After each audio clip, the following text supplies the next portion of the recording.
Erev Tov, bonsoir à tout le monde, au deuxième shiur donc de Chinour. Bezrat Hashem, n'hésitez pas à participer, poser des questions et qu'on avance. Alors, la fois dernière, on a parlé déjà, on a donné une introduction, de toucher plusieurs petits points qu'on va, Bezrat Hashem, surtout élargir et finir un point qui était la mishmat, la discipline, et comment on arrive à créer, Bezrat Hashem, donner des idées, l'idée essentielle, de créer une discipline, comment transmettre à un enfant une action, comment la faire et quel est le côté négatif. Mais avant ça, on sait très bien que pour pouvoir, on aurait dû commencer en vérité par un shiur de Shlom Bayit avant de commencer un shiur de Chinuch. Pourquoi? Parce que Shlom Bayit, en vérité, on sait très bien que les enfants, ils le recopient. Donc, si dans le couple, ça se passe bien en soi-même, donc déjà le 3/4 du travail il est fait, d'accord? C'est évident que si on va voir des parents qui vont donner un idoud, un mot gentil l'un à l'autre, je parle pas de je t'aime, mais un mot, un compliment réel, apprendre à donner un vrai compliment à quelqu'un et ne pas descendre, ne pas être énervé. Alors c'est sûr que un enfant il va entendre l'importance du compliment, d'accord? Si un enfant, il va entendre, je sais pas, qu'on peut demander pardon, parce qu'une dispute, ça peut se faire des fois devant des enfants. On n'a pas eu le temps de se disputer plus calmement dans la chambre. Et on s'est disputé devant des enfants. Et les enfants, ils ont entendu qu'il y a eu une dispute entre des parents qui se sont dit une phrase un peu plus énervée. Mais l'aïpaïsout, le pardon, elle est arrivée plus dans la chambre. Et donc un enfant, il n'a pas vu le pardon, il a vu les disputes. D'accord? Donc important de savoir demander pardon devant les enfants, de relever ce point. Un enfant, il va s'habituer à entendre le mot pardon et surtout à accepter une explication d'un pardon. Parce qu'imaginez qu'un enfant, il vient, qui commence à vous dire slicha, et quand il commence à demander pardon, à la place d'écouter, je commence à renchérir encore plus fort ce qu'il vient de faire. C'est-à-dire, il vient expliquer, moi je m'écris sur une telle bêtise, et il vient me demander pardon sur la bêtise qu'il a fait. Mais à la place d'accepter son pardon, je commence à aggraver ce qu'il a fait en disant mais tu te rends pas compte, regarde ce que tu as fait, il va me demander pardon. Donc ça veut dire que je n'ai pas accepté son pardon. Déjà, je lui enlève l'envie de demander pardon. Et ça gâcha son sentiment à la fin. C'est qu'on me veut que je suis toujours Hachem. On veut à la fin que je vais être quand même responsable et que je vais être fautif. Et un enfant, ce qu'il veut, c'est j'ai fait une bêtise. Ok, il veut ça, là. Mais je vais pas être fautif à la fin. Après que j'ai demandé pardon, voilà, ça veut dire j'ai demandé pardon, il est maintenant au manaïm, j'ai fini. D'accord? Donc, tout ça, ça vient en vérité, comme je dis, comment ça va se passer dans le couple, comment eux, ils vont le recopier. D'accord? S'ils vont entendre un non-stop des reproches, alors il y a des enfants qui vont se créer une carapace et les reproches ne vont plus rien leur faire. Parce qu'ils ont entendu beaucoup de reproches. Et beaucoup de reproches, à la fin, ils grandissent d'une certaine manière pour pouvoir ne pas être touchés par les reproches. Et à la fin, ce qui va se passer, c'est que même les bons reproches qu'ils auraient dû entendre, eh ben, ils vont plus les entendre. Pourquoi? Parce qu'ils en ont eu trop. Il y a eu non-stop des points qu'on a été touchés. D'accord? Donc, quelqu'un qui a un kesher, je parle dans un couple, un shlom bayit qui est bari, ça veut dire qui a de l'amour, une simcha, un yachas, une itpaïsout, de montrer réellement quelque chose, d'accord? Alors c'est sûr que le travail, il est déjà fait. Pour ça que je veux dire, en vérité, on aurait dû commencer par Shlom Bayit. Il n'y a pas Shlom Bayit forcément parce qu'il y a un problème, Mais améliorer le Shlom Bayit, ça améliore forcément l'éducation des enfants. D'accord? Donc, c'est déjà, imaginez qu'on est dans une maison où Chas Shalom, quelqu'un il est nerveux. D'accord? Forcément, on va créer des enfants nerveux. C'est impossible. Si quelqu'un il s'énerve, être dans un endroit où je marche sur des œufs parce que j'ai peur de dire comment il va prendre la chose, comment il va réagir à la chose, comment papa ou maman, quelqu'un il va réagir à quelque chose qui est nerveux. Alors il y a des gens qui vont te dire dans un couple, mais si je m'énerve pas, ils n'entendent pas. Le mari, la femme. Pourquoi? Parce que la manière, elle a été que quand je l'ai dit d'une manière normale, on m'a pas écouté. Et je le redis d'une manière normale, on m'a pas écouté. Tant que je me suis pas énervé, alors ça m'a fait un rochem, ça m'a pas montré. Alors, est-ce la solution de s'énerver chaque fois qu'on veut quelque chose? Alors, le problème, c'est qu'un enfant, lui, il va voir que papa ou maman s'énerve. Et quand il s'énerve, ils vont entendre que Charlie de Paretz, on peut, quand on est yotzé du guéder, de notre gdarim, dire n'importe quoi, on peut venir et sortir des phrases qu'on veut pas dire, qu'on n'entend pas des parents en temps normal. Ça veut dire un enfant, il entend que quand on est nerveux, on peut se permettre. Alors moi aussi, je peux être nerveux. Chacun, il peut être nerveux. Chacun, toi, tu t'énerves sur ça, moi, je m'énerve sur ça. Chacun, il a le droit de s'énerver. Et quand on est nerveux, eh ben, Karega, j'ai le droit de crier, j'ai le droit de dire ce que je veux, j'ai le droit de donner des phrases qui te plaisent pas à papa, à maman. Alors, la solution, puisque c'est pas ça le chiour, on a un groupe, on veut rentrer vraiment dans la mishmat, c'est juste un point. La solution simple, c'est quand quelqu'un il demande quelque chose qui est nerveux, essayer pratiquement de ne pas donner du yachas. Et chercher, au contraire, chaque fois qu'un enfant, dans sa couple, la même chose, qu'il a demandé d'une manière nehmad, s'empresser à le faire. Si dans un couple, la personne, il est sensible, moi je suis pas nerveux, l'autre il est nerveux, alors le travail pour aider, chaque fois qu'il a demandé d'une manière normale, je dois m'empresser à le donner. Chaque fois qu'il a demandé d'une manière nerveuse, d'accord, le faire avec beaucoup plus iti, beaucoup plus doucement. Comme ça, la personne, il va comprendre. Donner la chose, mais 100 fois plus iti. Ça veut dire montrer que ce n'est pas du tout le côté qui va aider. Donner, on peut donner. On va y arriver à une mishmat. Comment on arrive? Est-ce qu'une mishmat, une discipline, comment on la crée? Et quand on ne va pas écouter des parents, est-ce que le parent il est touché par la discipline ou pas? Ça sera la suite du chiot. D'accord? Ça veut dire, c'est quoi? Comment on arrive à une vraie discipline? D'accord? Et comment on la crée avec des totsaot les maasé? D'accord? Donner un exemple. Juste, là, je ne me rappelle pas si tout le monde parle bien l'hébreu ici. S'il y a quelqu'un qui a des mots que j'ai ratés, n'hésitez pas à m'arrêter. Hein. Tout le monde parle bien l'hébreu? Non? C'est qui a dit non, je n'ai pas entendu. Ah d'accord, ok. J'ai déjà eu un mot que je n'ai pas traduit. Pardon, ça va? Ok. N'hésitez pas à m'arrêter si j'ai oublié de traduire. Hein. Vraiment, n'hésitez pas. Donc, la solution, elle est toujours, d'accord, de montrer, de donner beaucoup plus agréable à la personne, que ce soit un enfant, que ce soit dans le couple, quand une personne va relever dès qu'il est demandé d'une manière nehmad, c'est à nous de s'empresser à accomplir sa demande. Ils comprennent que quand tu demandes ça. Voilà. Alors, ça prend du temps, mais il s'habitue que quand un enfant il crie, d'accord, c'est pas la manière de recevoir. On reçoit pas. Tu t'énerves, c'est pas le moment de recevoir. Alors peut-être qu'il va recevoir la chose, mais moins bessimra, moins de trucs, et lui dire, et en disant calmement, ce n'est pas le moment, ce n'est pas la manière, mais je te l'ai donné. D'accord?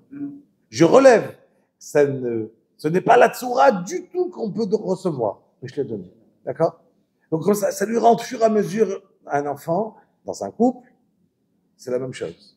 D'accord? Que ce n'est pas du tout la manière de comment je dois transmettre. Voilà. Là, c'est le point Après, évidemment, encore une fois, comme j'ai dit dans Shlom Bait, il y a tellement de points qu'on peut travailler dans le hidoud, non. Mais je vais commencer directement le shiur de Mishmat. Et Ezrat Hashem, on va essayer de parler de la Nisha aussi en même temps. Onashim, d'accord. Et regardez un petit peu des points importants. Yalla, on y va. Quel? Non, mais voilà, la punition doit être positive dans le sens. Est-ce qu'on a le droit de donner une claque à un enfant? Oui, pourquoi pas.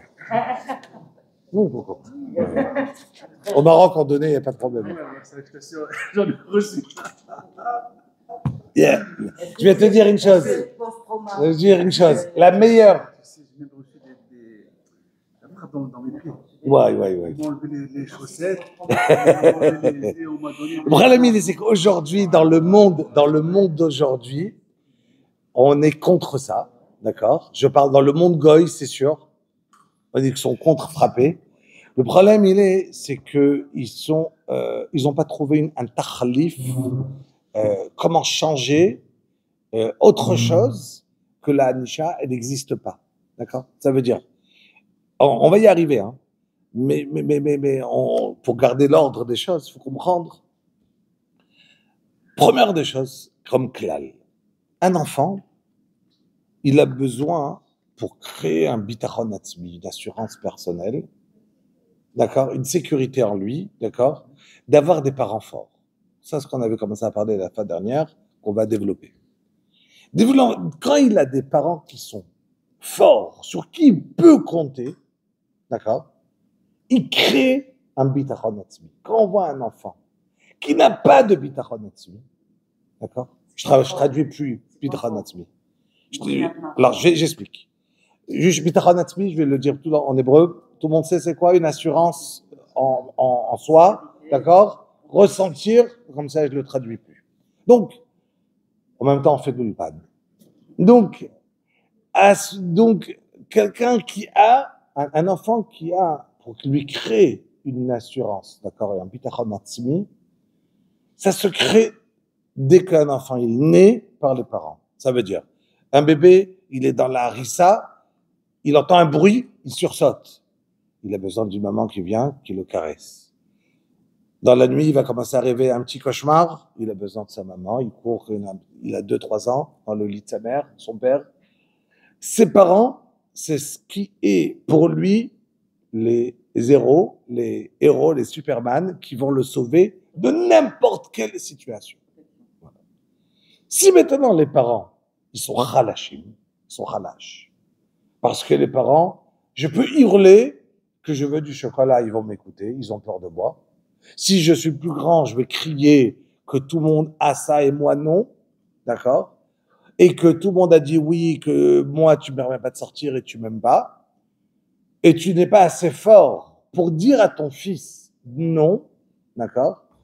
Ton fils, il perd son assurance en lui-même, il a plus une mikbala. Un enfant, il joue au vélo, à sa bimba quand il est petit, il y a un mur.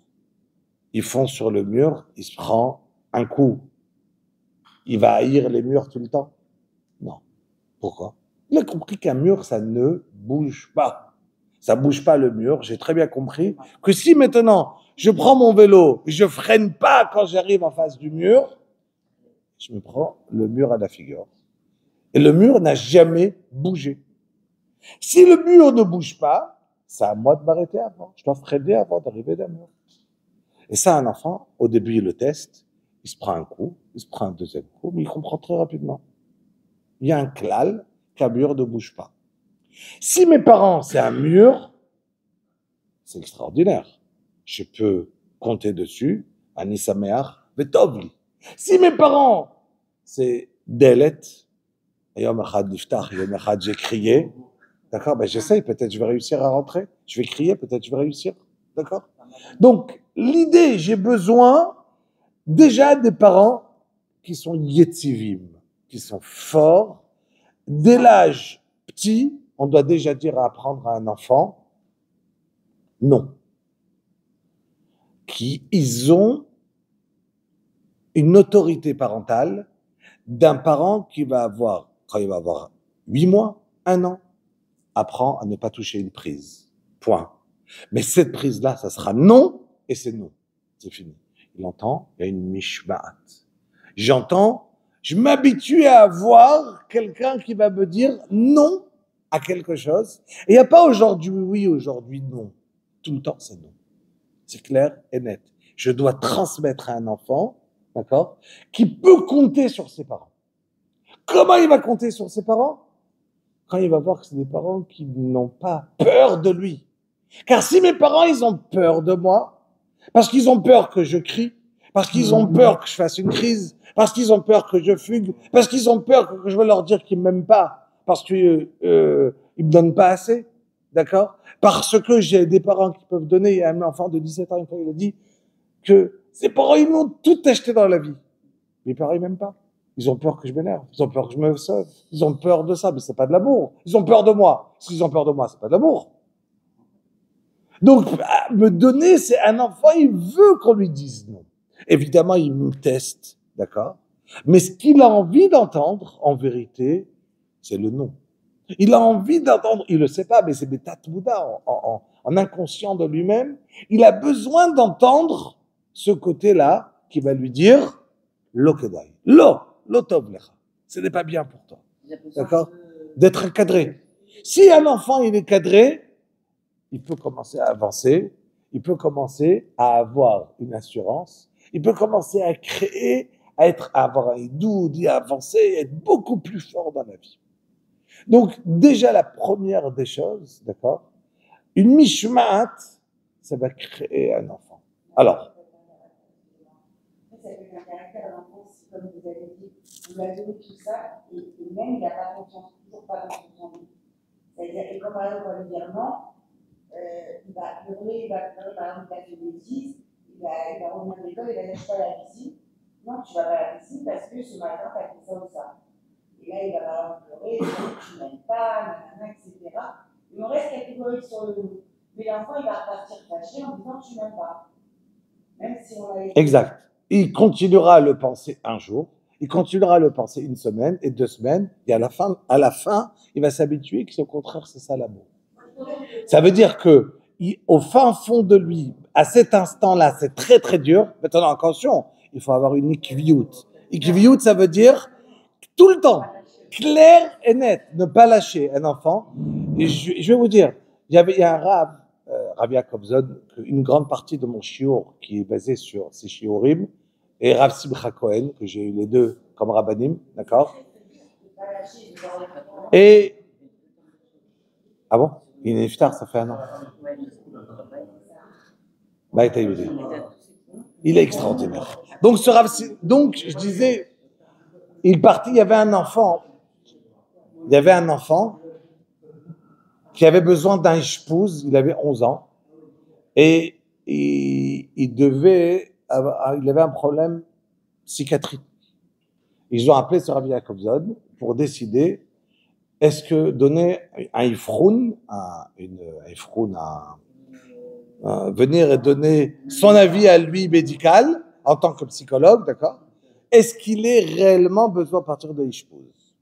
Cet enfant rentrait dans une hystérie pendant des heures. Il se mettait à crier, à hurler, à maudire, à avoir toutes les phrases possibles. Il est arrivé, le Rav, dans cette maison. Ils ont essayé de l'énerver un tout petit peu pour que la crise arrive.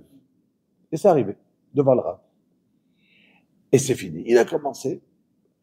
Le Rav, il a dit, maintenant c'est moi qui gère. Il est parti. Il a attrapé le fils d'une manière forte, de 11 ans et demi, forte, au bras, d'une manière qu'elle le fait mal. Mal.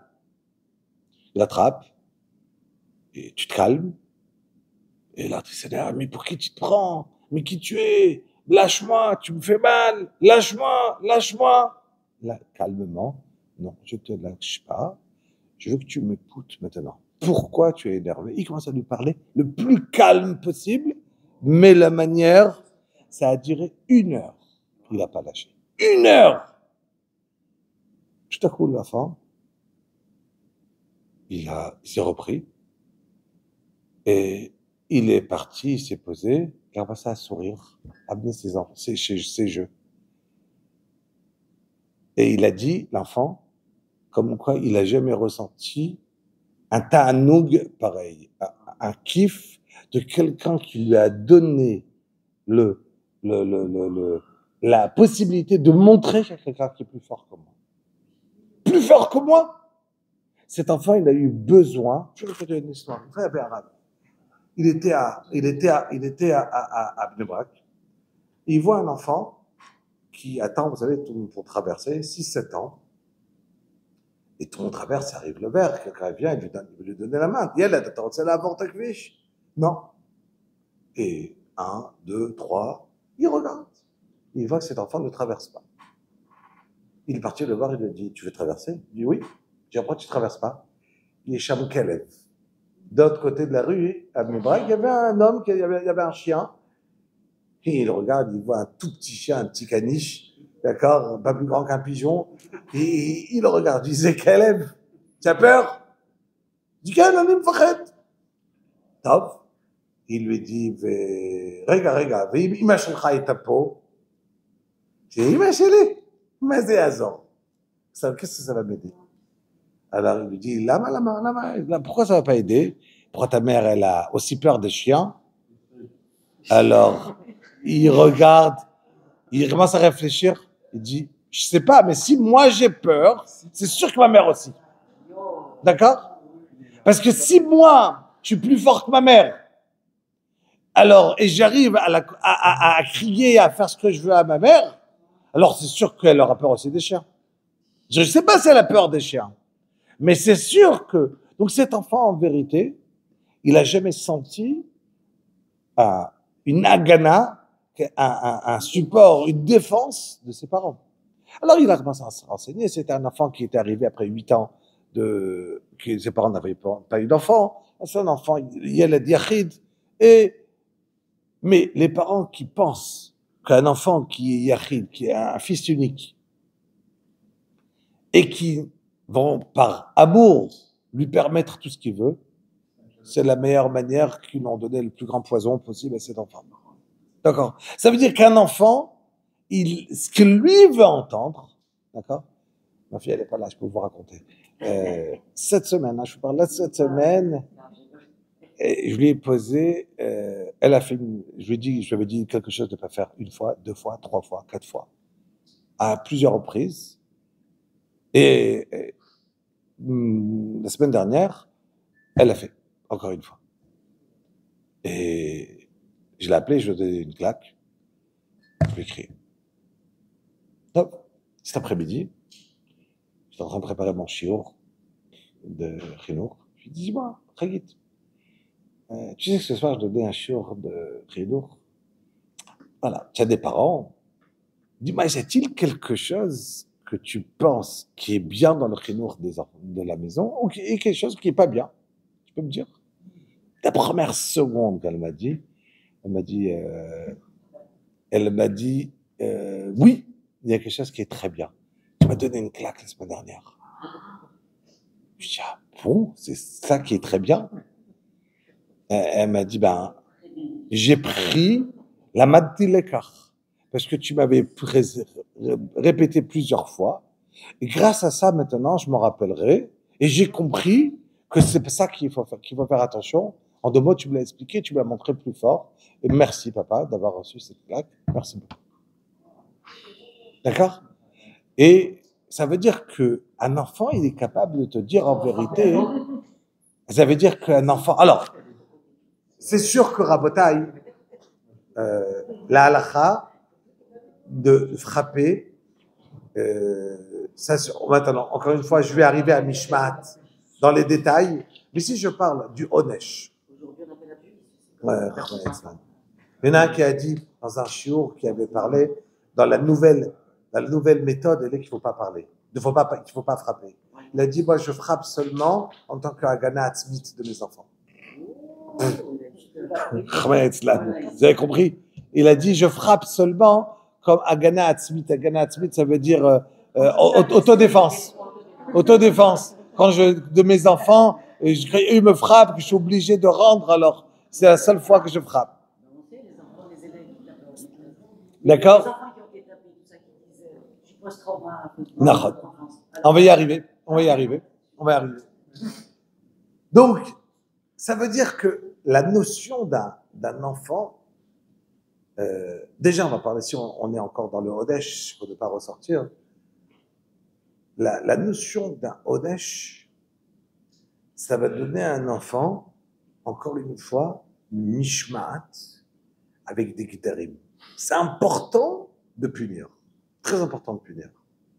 Mais non, de punir ne veut pas dire que je t'ai frappé d'une manière hystérique, que je t'ai frappé, comment a dit l'Agmara, que ça sera le visage, il doit être sévère, mais dans le cœur, on doit être pas du tout énervé.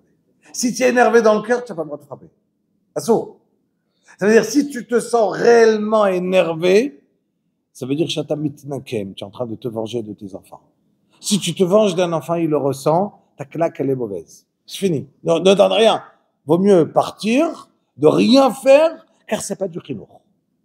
Chinour, ça sera quand tu es pas énervé et tu es capable de pouvoir montrer énervé. Attention, surtout pas le contraire. Ne pas être grand souriant, parce que c'est sadiste de venir donner à un enfant une claque en souriant. D'accord? C'est vraiment... Alors, il faut montrer comme si je suis énervé, mais je suis pas énervé en vérité. Et la preuve, elle est, c'est qu'une minute après, je suis capable de l'embrasser. D'accord? Ma fille m'a raconté, sans aucun rapport au chiot, la semaine dernière.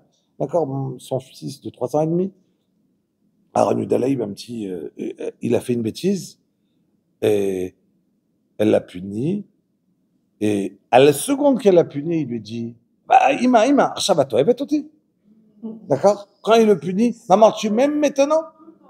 Mais pendant la punition, hier, je vous parle de hier, ce même petit, elle revient d'Yerushalayim, elle est partie, il a 3 ans et demi, bientôt 4 ans. Et hier, ils sont partis à Yerushalayim, et quand elle revient dans le bus, donc quand elle est partie ou revenir, je ne me rappelle pas, dans le bus il était plein. Bnei Brak, Yerushalayim, vous avez Bnei Brak, le bus il était archi plein. Elle, Blainra, elle avait 4 enfants, donc elle avait pris 2 places, et elle voit des dames debout, elle s'est dit que je peux faire 4 enfants. Donc elle a demandé, elle a dit à chaque enfant, alors un, elle l'a collé sur lui, un, elle lui a demandé, dans un sot mitzvah, tu veux faire du chesed? Un qui a 5 ans, assieds-toi sur les madrigotes du bus, d'accord? Et tout de suite, il a dit, il est parti. Dans le petit de 3 ans et demi, elle lui a rien demandé. Et quand celui de 5 ans, il est parti, il s'est assis, tout de suite, elle lui a dit, ah, tu as fait une mitzvah, je t'aime. Tout de suite, le petit, il dit, parce que moi, elle m'a rien demandé, d'accord? Mais est-ce que tu m'aimes de la même manière que lui qui a fait la mitzvah, hein, qu'il est parti? Je dis, pétard, j'aime tout le monde, toi d'abord. Mais il a besoin de se rassurer, d'accord? Si moi, je n'ai pas fait une bonne action, est-ce que quand même tu vas m'aimer? D'accord? Donc, ça veut dire que de donner... Alors, j'ai fait des tests avec mes enfants, on est bien d'accord, parce que dans le shiur de Shabbat, j'ai dit à mon fils de 13 ans et demi, mon chéri, je lui ai posé la question, je lui ai dit, alors, c'est quand une hara dans le chinour. Une hara, une observation que tu as me donner. Il me dit, bah, papa, regarde, vendredi, tu m'as demandé de mettre une mezouza. Et il y avait 2 mezouzotes, moi j'en ai pris une, moi j'ai mis de la colle, lui il a mis de la colle. Sur la colle que j'ai mis, je lui ai montré, la première, on met un tout petit peu, parce que quand on va coller la mezouza, toute la colle, elle va sortir. Il en a mis 3 tonnes. D'accord? Et après, je lui dis, mais il a mis, il s'est rempli le col, le mur. Après, mais je t'ai dit, regarde, moi j'ai mis une et je t'ai dit de ne pas mettre beaucoup. Tu peux pas. Tu me demandes de faire quelque chose. Si tu comptes sur moi, même si j'ai fait une bêtise, ne donne pas après un reproche. D'accord? Et si tu comptes pas sur moi, ne le demande pas. Je lui ai répondu, je lui ai dit, écoute, mon chéri, hein? Voilà. Il me dit, si tu comptes pas sur moi, alors voilà, arrête-toi, ne demande pas. Je lui ai dit, tu sais, j'ai parlé de toi juste cette semaine en disant que Baruch Hashem, tu as des très bonnes mains, mais que tu me coûtes très cher dans toutes les bêtises que tu fais. D'accord? Ça veut dire que pour t'apprendre à faire les choses, je suis capable de... Parce que je sais très bien que quand je te demande une chose, des fois tu réussis, des fois tu ne réussis pas. D'accord? Mais pas parce que à l'âge de 20 ans, tu vas le savoir très bien. Aujourd'hui, tu apprends, tu es un enfant. Donc, une fois tu le fais bien, une fois tu le fais pas bien. Donc, pas parce que je te demande à faire quelque chose que tu n'as pas besoin de recevoir un reproche sur ce que tu as fait. Je dis, ah, papa, tu as raison. Ça veut dire en 2 mots. Tu comptes sur moi, mais en même temps, tu veux m'apprendre à faire des choses. Donc, ça veut dire que donner à un enfant un reproche, si le reproche, il est fait d'une manière constructive, d'accord?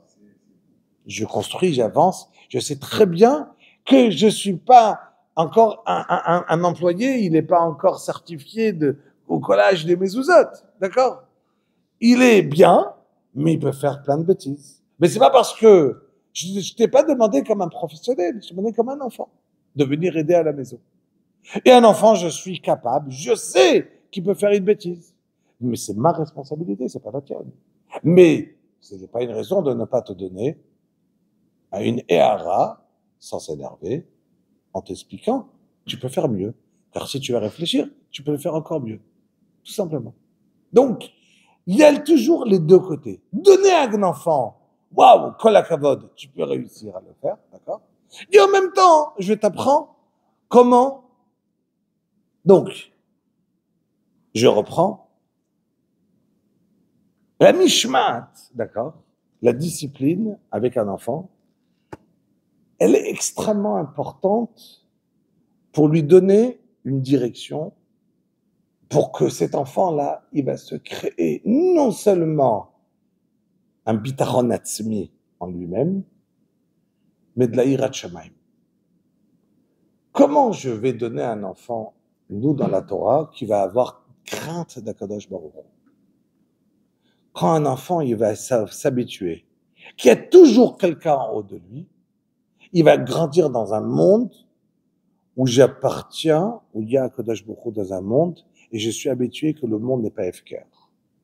Si un enfant, il est habitué à ne faire ce qu'il veut dans la vie, d'accord, et que, animit nadev, je te fais une faveur, papa ou maman, quand j'aide à la maison, ce n'est pas une mechouillavout, ce n'est pas quelque chose que je suis chayav, mais c'est une nitnotvout. Je suis d'accord de t'aider, d'accord?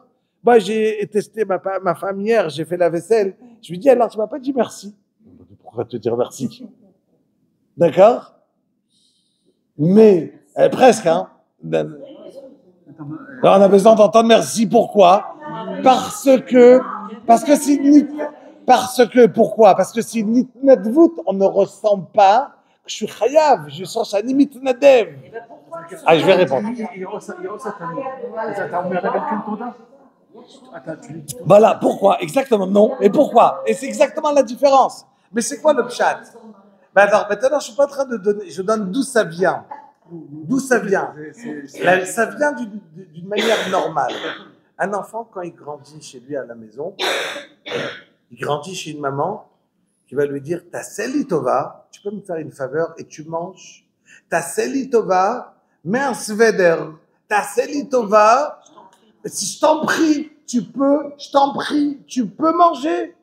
Ça, c'est une maman. Une maman, tu fais plaisir à ta maman et tu manges. Ça, c'est un enfant, il a grandi. Un enfant, il sort au Cheder, il sort au Bet Sefer, il sort à la Yeshiva. Il a compris qu'il n'y a plus, je t'en prie, tu manges. Tu te bats pour manger. Si tu n'as pas pris ton assiette à temps, tu n'as rien à manger. Il n'y a personne qui est là pour te dire, d'accord, et je t'en prie, mange. Il n'y a pas dans la chevra, d'accord, ça marche pas comme ça. Dans la chevra, il se prend un coup, il rentre à la maison, ah, il adore la maison, c'est au chaud, ah, c'est extraordinaire. Donc la maison, on grandit d'une manière, je t'en prie. Dehors, c'est la guerre. Je me marie. À quoi ça ressemble? à la chevra, qu'il faut payer pour avoir, ou à ma maman, qui me donne. Alors si je vais demander à n'importe qui, tout le monde va se dire, c'est évidemment qu'avec une femme, ça ressemble à la chevra, et pas à la maman. Non, non, c'est évident qu'une femme n'est pas une maman. Une maman, elle va te dire, je t'en prie, et elle veut de elle-même. Une femme, c'est une relation de donner l'un à l'autre.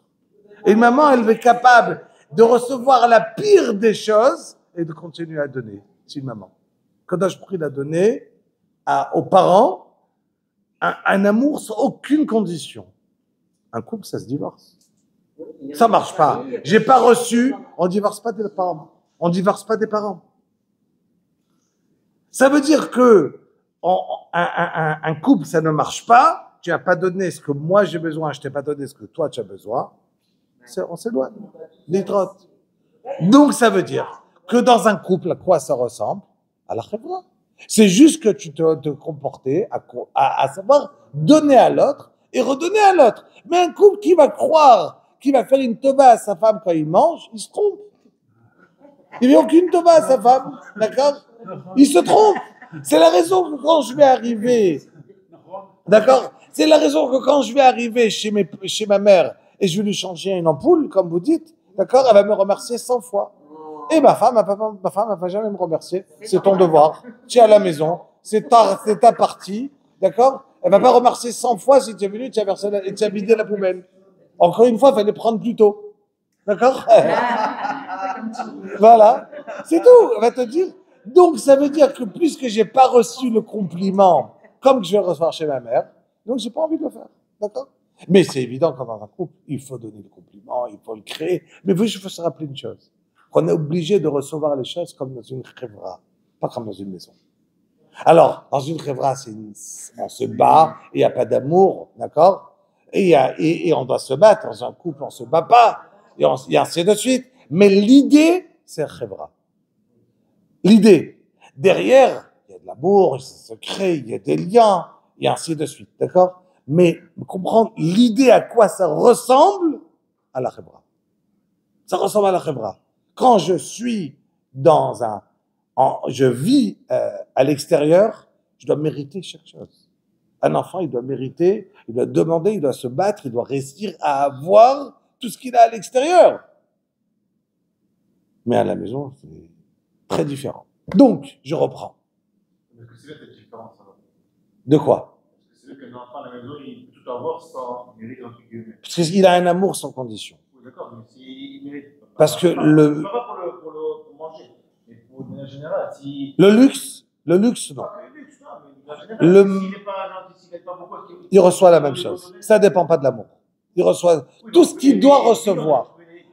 Alors je reprends. Alors je reprends. Non, mais j'ai très bien compris. Ça veut dire toute la partie luxe, c'est différent. Toute la partie minimum de recevoir, de vivre, il va recevoir son cartable, il va recevoir ses habits, il va recevoir à manger. Je parle dans le luxe, un prince, c'est différent. D'accord? Mais dans ça veut dire de savoir punir, mais pas stam punir. Punir lié à quelque chose pour qu'un enfant il comprenne la chose, pas à une nekama. D'accord? Et le punir dans un but d'amour. Je t'aime, et parce que je t'aime, je te donne pas. D'accord? Et ça, il n'y a aucun problème. Aucun problème, et on peut le faire. Il faut bien comprendre. Il y a pire que ça. Je veux dire, on va reparler dans la suite du shiur. Il y a des parents qui vont rentrer dans un imout. Imout, ça veut dire ils vont venir se disputer, une confrontation avec un enfant. C'est le pire. D'accord? Ça veut dire, un enfant, des fois, il peut essayer de toucher, de vexer des parents. Et un enfant plus grand, parce qu'il a touché, il a dit un mot, c'est le pire. Si je rentre en confrontation avec un enfant, j'ai tout perdu. D'accord? Déjà, il y a des parents qui ont mal éduqué, entre guillemets, leurs enfants. Ils ont pu peut-être trop les frapper, pas leur donner du kavod. Et des enfants, ils ont perdu la notion du kiboud avaim vers ces parents-là. En se disant, mais comment c'est possible? Regarde comment il m'a toujours rabaissé. Il avait des mots pour me rabaisser et pas pour me relever. Et en vérité, le kibbout d'Avaim, il aurait dû rester. Mais, pour des parents qui ont tellement rabaissé leurs enfants, parce que ils ont été, entre guillemets, méchants, d'accord? Ils se sont mal comportés, ils ont été trop durs, d'accord? Donc, alors, il y a des enfants qui ont gardé des séquelles, et B'ezrat Hashem, on va essayer d'en parler, comment s'en sortir, et ce qu'on fait on va arriver, juste reprendre un peu, le temps il passe, donc on revient à la Mishpat.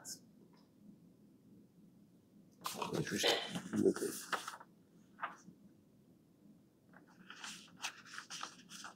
J'ai bien aimé, il y en a un qui a dit une fois, il a dit, si on me donnait un shekel sur chaque décision que j'ai prise sur moi et que je n'ai pas accomplie, de me lever à la tefila, de faire ça, de faire le régime, tout ce que vous voulez, d'accord? J'aurais été très riche. D'accord? Ça veut dire que prendre sur soi quelque chose, comme une personne n'arrive pas à aboutir dans un travail, dans des études, dans une mishma'at atzmit, une discipline à soi-même, d'accord? Et ce que je viens de dire, quand je vais donner une mishma'at à un enfant, je vais l'habituer à savoir prendre des décisions. Il y a des enfants qui sont indécis, des enfants qui ne savent pas se prendre en main, des enfants qui n'arrivent pas à prendre une décision et tenir jusqu'au bout. Comment je me fais? Déjà, il ne faut jamais donner à un enfant une mission qu'il ne peut pas accomplir. Ça veut dire que si je vais lui dire maintenant tu finis le chasse cette année, on sait que ça ne marche pas. Mais je vais te donner un prince. Il n'y a rien. Je me mets face à un échec. Donc chacun doit connaître, d'accord? Chacun doit connaître et nefesh behemto, d'accord? Et chacun doit connaître la qualité, s'il a son fils un grand génie ou pas. Si c'est pas un grand génie, ne lui donne pas des missions trop hautes. Regarde où il en est et crée quelque chose qu'il est capable de tenir. Chacun doit trouver des qualités en son enfant, même petites, qu'il est capable de le tenir, lui donner un edgar, lui donner un défi à trouver et à réussir des choses qui sont simples. Et là, je donne un pras. Maintenant, le pras, comme la mishpat, donner une récompense, c'est comme punir, par exemple, d'accord? On a parlé de punir, je vais quand même dire cette phrase qui est importante. J'appelle ça, dans le chinuch, on appelle ça soter al menat livnot. De la même manière que dans Shabbat, il y a une melacha, on va venir et j'ai le droit, si quelqu'un il va détruire à but de construire, je rase un bâtiment dans le but de reconstruire quelque chose. Donc je rase ce qui est kayam dans le but de construire un immeuble. D'accord? Mais si je rase sans but de construire, j'ai juste abîmé. D'accord? Mais si je rase pour pouvoir construire, quand je rase une construction, on est d'accord? L'idée. Crier à un enfant, c'est raser. J'ai rien construit. Il faut tout de suite construire. Donc, punir un enfant, c'est quoi?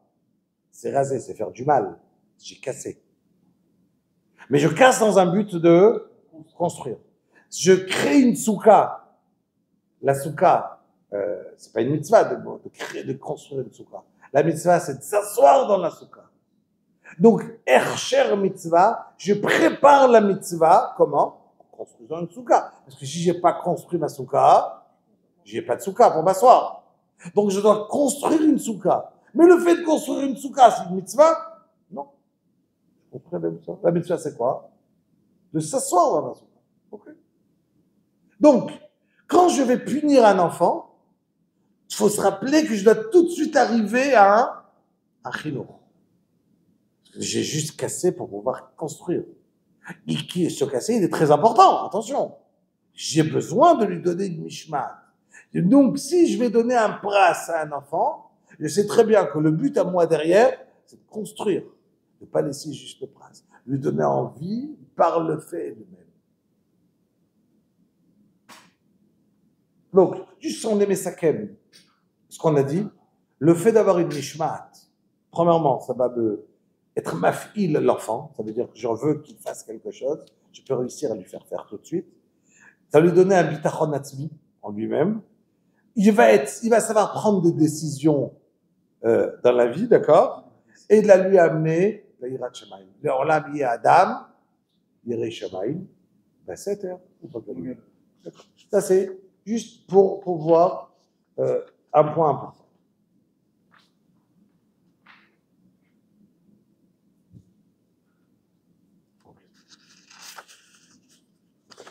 Je voudrais vous lire une histoire en rapide d'un enfant, deux histoires qui sont très importantes comme par rapport à arriver à la Mishmat, et c'est ça dans ces 20 minutes qui nous restent du shiur,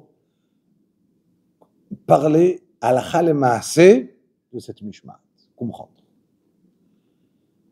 הסיפור שלי, un garçon qui raconte, je vais lire et traduire en rapide. סיפור מופלא מאוד, בתחילת שיעור ב' הייתי אמור להיקלט בישיבה טיפולית, un enfant à problème, qui va rentrer dans une yeshiva pour des enfants à problème. D'accord? לאחר שכבר נזרקתי משתי ישיבות על רקע מרדנות ובעיות משמעת חמורות, j'ai déjà été jeté de 2 yeshivot par ce que j'étais méred, rebelle, nerveux. Donc on m'a viré de plusieurs endroits. Et voilà que j'arrive dans cette yeshiva. Et הייתי כעוס, מתוסכל מאוד. שניתי את הבית, j'avais une haine contre ma maison. שניתי את העולם הישיבות, j'avais une haine des yeshivot. שניתי את הרבנים המחנכים, j'avais une haine des rabbanim, de ceux qui éduquent dans la yeshiva. Et je voulais juste me venger de tout le monde. La reine, qu'est-ce que j'ai décidé? Le premier jour que je rentre à la yeshiva, on va me virer de cette yeshiva et je deviens chiloni, j'enlève ma kippa et je sors dans la rue. Je finis. Qu'est-ce que je fais? Ikhlati, qu'est-ce que je fais? Et pourquoi j'ai fait ça? Parce qu'en vérité, j'aurais pu sortir sans rentrer dans la yeshiva, mais j'avais pas le ometz. Je cherchais sur qui être hachim, qui dire à cause de qui je suis arrivé dans la rue. Donc je voulais qu'on me vire de la yeshiva, faire quelque chose. Après, je pourrais dire, c'est à cause du Rav que j'ai été viré. Pourquoi je suis devenu non religieux? À cause du Rav. Donc, voilà que je suis arrivé dans la yeshiva, et voilà que commence le premier shiur, on rentre shiur, et le Rav il dit, sortez vos gmarot, sortez vos livres, et tout de suite, je crie, l'orotse! Premier shiur, nouveau, avec des nouveaux copains que je connais pas encore, et le Rav il le regarde, et il dit au Rav, Al titen li oraot, ne dis pas quoi faire. Je ne veux pas sortir ma Gemara. Point. Il y a eu un silence. השתרר שקט פתאומי. כולם נעצו בעיניים פעורות. הייתי תלמיד חדש בשיעור ראשון, והתפרצות הפראית שלי הדהימה אותם. Même les enfants qui sont tous à problème. Tout le monde me regarde en disant, waouh, il est pire que nous. D'accord? Et voilà qu'ils sont tous là en train de regarder cet enfant et regarder qu'est-ce que le Rav, comment il va réagir. אבל אני לא נרתעתי, j'ai pas eu peur. החלטתי ללכת עד הסוף. Je vais jusqu'au bout, comme ça il me vire et je suis tranquille. לפני שהרב הספיק להוציא מילה מהפה, נעמדתי, après que le Rav il a eu le temps de répondre, je me suis mis comme ça debout. נעלמתי באגרוף על השולחן, il a tapé comme ça sur la table, et il a crié, לא רוצה להוציא גמרא. Et je regarde le Rav, il sort toujours pas un mot, il se tait, et il me regarde. הייתי נתון ממש בהלם. חיכיתי לראות פרצוף אדום, רותח מזעם. Je m'attendais à voir un פרצוף rouge, nerveux, d'Arav. ציפיתי שיתנפל עליי, qui me crie, d'accord? Et שיצרח עליי, שיעיף אותי לכל הרוחות. אבל הוא הסתכל עליי בשלווה ושתק.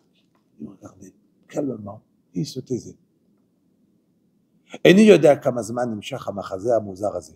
Je sais pas combien de temps ça a tenu, אבל לי זה נראה כנצח.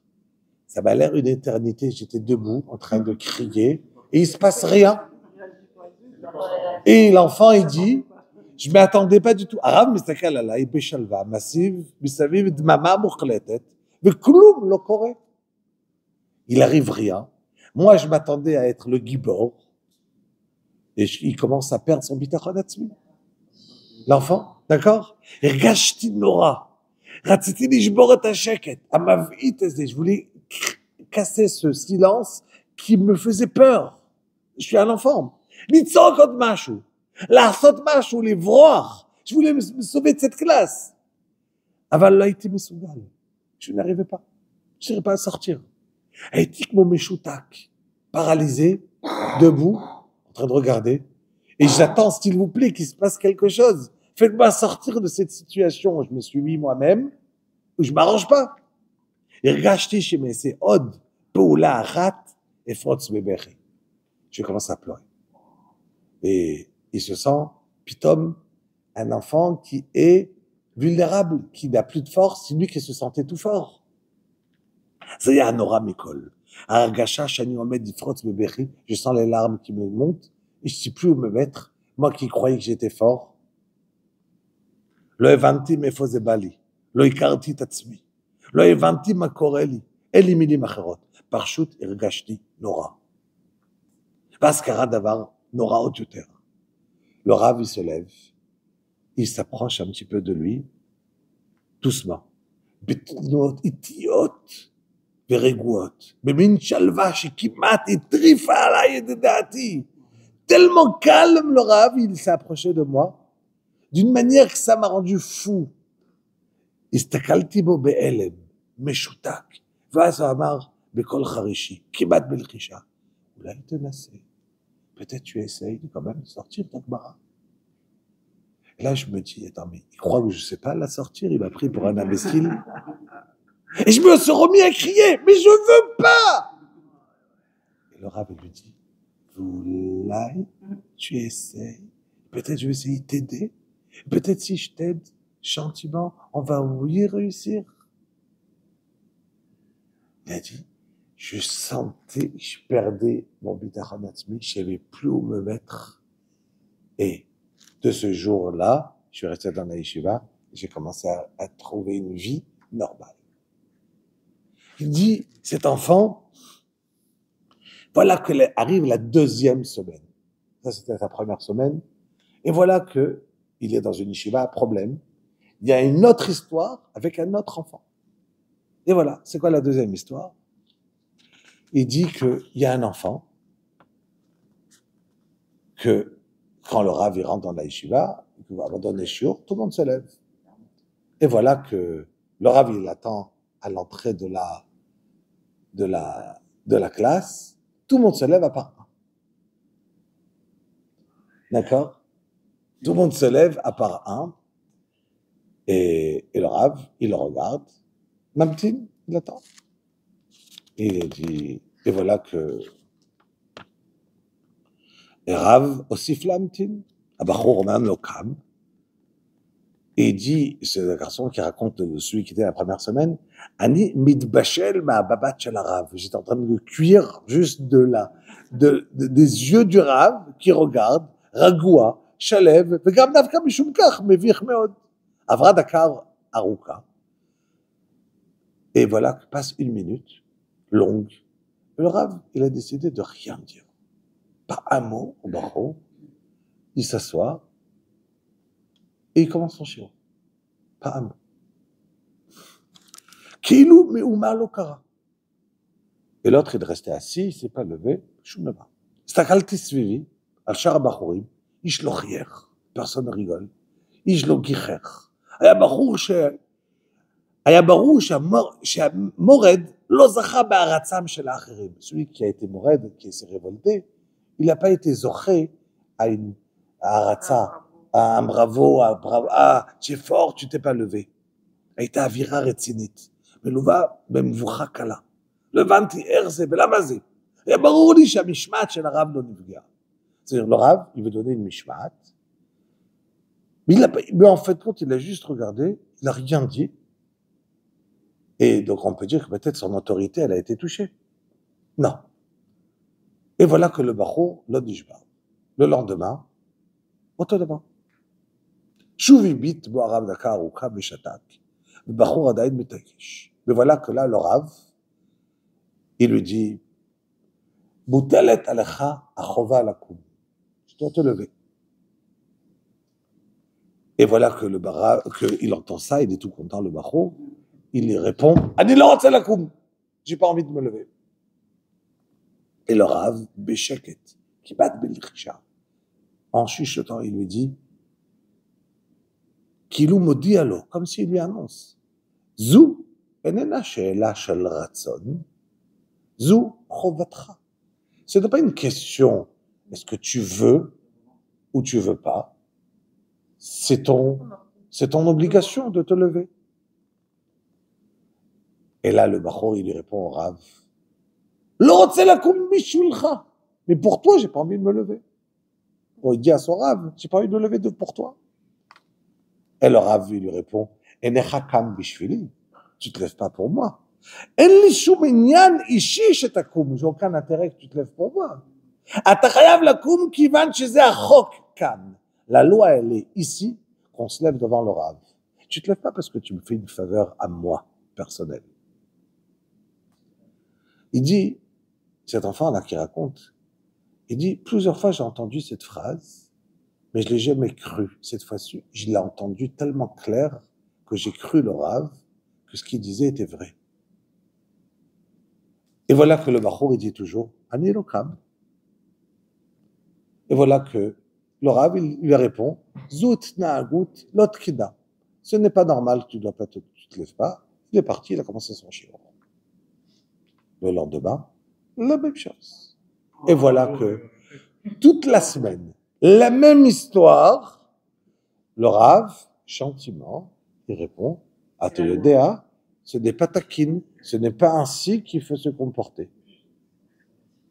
La semaine d'après, Pitom le Bachour, quand le Rav il arrive, il se lève comme ça à moitié, comme s'il est en train de chercher un truc, et le Bachour il dit rien, le Rav il dit rien, le lendemain il est déjà levé normalement, le Rav il dit rien, il s'assoit, il donne son shiur, après le shiur il vient et lui dit, Nieta Gever, tu as grandi, quand la kavod lecha.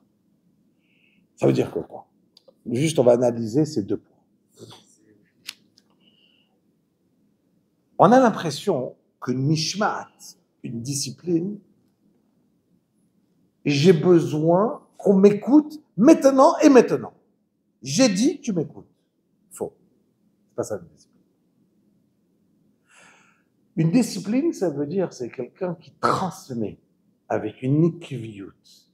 Ikvi, on a déjà traduit, une régularité, une idée calme, d'une manière calme, d'une manière logique et d'une manière désintéressée de perso. Ça veut dire, je ne suis pas en train de te montrer que je suis plus fort que toi. Attention. Si c'est un ma'avaké korot, qu'on est en train de faire un conflit qui arrive à descendre la main de l'autre, alors si d'aujourd'hui un papa il a réussi à rabaisser ses enfants parce qu'il est plus fort, ses enfants ils vont juste ressentir la haine vers les parents. Parce qu'ils vont juste ressentir que à nous, tu as réussi à me rabaisser parce que tu étais fort. Donc si j'arrive à la maison et tu commences à être mitparetz, à hurler contre moi, parce que toi tu es ici le balabait et que moi je suis qu'un enfant et que tu es capable de me mettre dehors de la maison ou tu es capable de me crier ou tu es capable de tout me faire, c'est parce que je suis dans une situation de khulcha. Ça prouve pas que toi tu es fort. Ça prouve juste que tu ne sais pas garder ton sang-froid vers un enfant qui est khalash.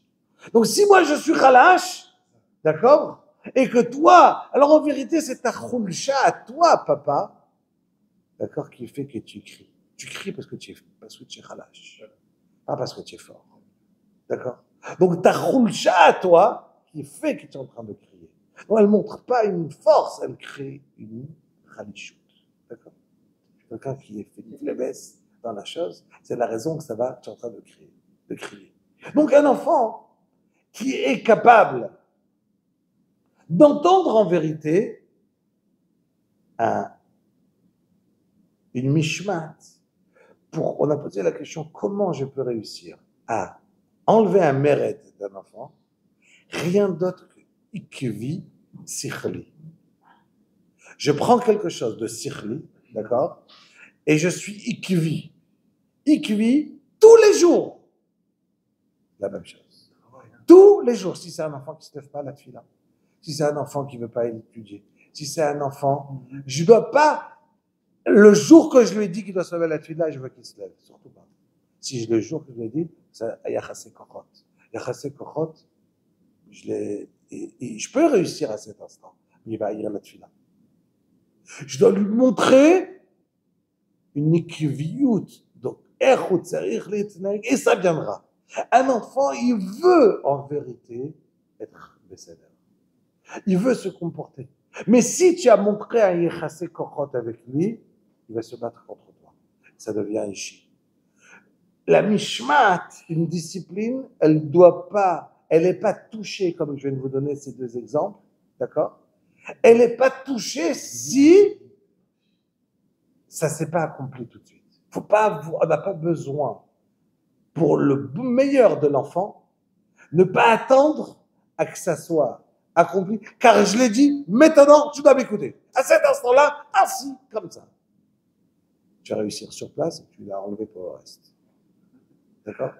Une mishmat, c'est pas Yachasé Kochot. Tu dois m'écouter parce que je suis plus fort que toi, parce que je suis plus grand que toi, parce que je suis là. Je dois te faire réaliser la chose, benachat, gentiment, mais fermement. Fermement, c'est ce qu'un besoin, un enfant il a besoin d'entendre. Maintenant, quand je t'ai donné de manière ferme, alors, on va juste finir sur cette phrase, on vient de finir à 10h. Je vais donner un exemple. J'ai fini, voilà, ma fille, elle a fini des études, on va dire, technout, d'accord? Elle cherche un travail. Qu'est-ce qu'on va lui dire? Informatique, il faut avoir déjà un nisayon, une expérience. Parce que si tu as de l'expérience, tu travailles. Si tu n'as pas d'expérience, très dur à trouver. D'accord? Donc il faut commencer avec l'expérience. Ok? Très bien. Donc l'expérience, elle crée l'occasion. Elle crée l'expérience, elle va créer que maintenant il y a plus moutzlach dans l'expérience. Très bien. Essayez d'imaginer que j'ai pas mangé, avant je mangeais pas cachère, et je passe à côté d'une boulangerie qui vend des pains au chocolat, et j'en veux. Je passe à côté, un jour j'en veux grave, c'est bon, ça sent bon, j'en veux, je mange pas. 3 fois, 4 fois, 5 fois, c'est trop dur, je l'ai mangé une fois. Pourquoi c'est comme ça? Pourquoi j'ai pas l'expérience déjà de 4 fois de m'avoir, de la même manière que j'ai l'expérience dans un travail, j'ai l'expérience je me suis repris, si j'ai fait le régime et je veux prendre, j'ai fait le régime, j'ai pas envie de manger, une fois je me suis retenu, 3 fois je me suis retenu, 4 fois je me suis retenu, là j'ai craqué. Pourquoi tu ne dis pas le contraire?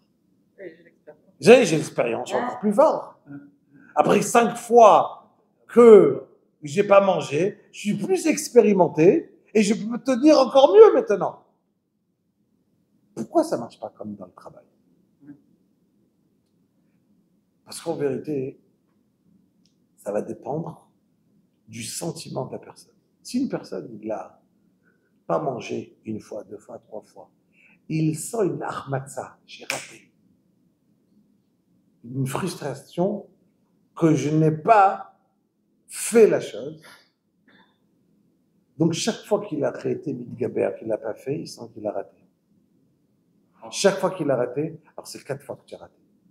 Mais si c'est pas 4 fois que tu as raté, 5 fois que j'ai réussi à être Midgaber, que je suis Gibor, là j'ai une expérience extraordinaire. 5 fois, waouh, je suis bon, j'ai réussi. Quand je vais donner une mishmat à un enfant et qu'il va réussir, tu ne dois pas ressentir qu'il a raté quelque chose. J'ai rien raté. T'as Gibor. T'as Geber, à la fin, tu as réussi. D'accord? Donc, quand je vais donner ce sentiment-là, Alors, la Mishmat. Alors, pour être Mesakem, on a parlé de la Mishmat. La Mishmat, comment j'y arrive? En un mot, Nikviyut. Comment je vais réussir à cette Nikviyut? Par des parents qui auront eux-mêmes une Mishmat. Transmettre, on s'habitue, nous, à choisir des choses qu'on doit donner à nos enfants, depuis qu'ils sont petits, et on peut se choisir une idée, un point, mais je le garde. Je garde cette mishmat, je donne à un enfant ce bitachon atzmi, cette hirat shamayim, cette confiance en lui-même, et il va ressentir que des parents forts, je veux recevoir cette mishmat des parents pareils. Et donc, un enfant, il veut grandir dans un endroit où il peut ressentir cette mishmat. Ça va lui donner une assurance en lui, une atzlacha, une hirat shamayim. Ça va lui donner qu'il va pouvoir réussir, be'ezrat Hashem, beaucoup mieux dans sa vie, de Yom Yom ou prendre des achnatot. Donc, c'est comme nous, toute la notion de mishmat. Quand Hashem a pris à la notion, un peu, on a parlé de la Nisha en même temps. On a parlé de Hidout, on a parlé, il y a tellement de choses importantes, de Kaas, d'accord, qui sont des points à comment créer chez l'enfant, Bezrat Hashem, ce kiff de vouloir écouter.